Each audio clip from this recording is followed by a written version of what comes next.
করে বাড়ির রাস্তা ভুলে গিয়েছেন কিংবা দরকারি জিনিস কোথায় রেখেছেন মনে পড়ছে না? হতেই পারে এর কারণ অ্যালঝাইমার্স। তাই ধীরে ধীরে হারিয়ে যাচ্ছে স্মৃতিশক্তি। হুয়ের পরিসংখ্যান বলছে ভারতে এই রোগে আক্রান্তের সংখ্যা দিন দিন বাড়ছে। 2030 সালের মধ্যে দেশে অ্যালঝাইমার্সে আক্রান্তের সংখ্যা কোটি ছুঁতে পারে।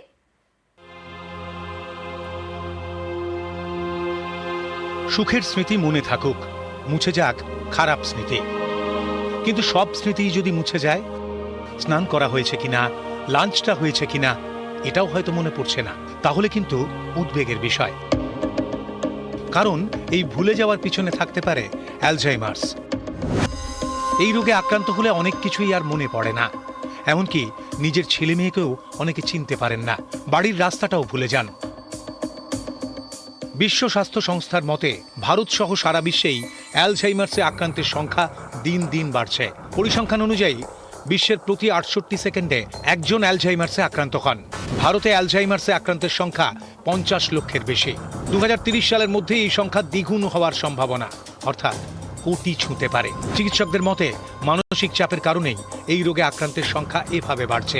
ভারতে গ্রামের তুলনায় শহরে অ্যালঝাইমার্সে আক্রান্তের হার বেশি। এটা সব জায়গাতেই হচ্ছে, শহরেও হচ্ছে, গ্রামেও হচ্ছে। তবে শহরে প্রবণতাটা আমরা বেশি দেখতে পাচ্ছি। তার একটা কারণ হতে পারে স্ট্রেস, যে জিনিসটাকে আমরা মনে করছি is one of the main risk factors. ঠিক থাকার উপায়ের মধ্যে যেটা আমি বললাম, নেগেটিভিটিটা সরিয়ে দিতে হবে। আমাদের ভেতরে খুব নেগেটিভিটি চলে এসছে, একটা পজিটিভ অ্যাপ্রোচ টুয়ার্ডস লাইফ সেটা খুব দরকার। আরও বেশি করে আমরা গান শুনি, মিউজিকটা খুব ইম্পর্টেন্ট, আর্ট খুব, এগুলো ইম্পর্টেন্ট।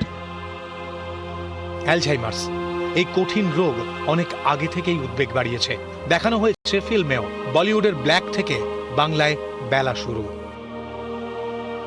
আমরা আমাদের ইচ্ছেতে অনেক কিছু মনে রাখি বা মনে রাখতে চাই না, কিন্তু যখন ইচ্ছেটা আর কাজ করে না, সত্যি সারা জীবনের সঞ্চয়ে যেটা মাথায় মানুষের ঘটে সেটা মানুষ হঠাৎ করে একদিন হারিয়ে ফেলে, সেইটা খুব সাংঘাতিক। তো আমরা যদি স্মৃতিটাই হারিয়ে ফেলি তাহলে এটা মানুষের তো বেঁচে থাকার কোনো আর্জি থাকে না। আতঙ্ক নয়, আসলে আমার মনে হয় যে কন্টিনিউয়াস প্র্যাকটিস অফ ইন্ট্রোস্পেকশন, দরকার হলে কাউন্সেলিং, দরকার হলে ফ্যামিলি সাপোর্ট নেওয়া, এইটা খুব গুরুত্বপূর্ণ এইসব ক্ষেত্রে।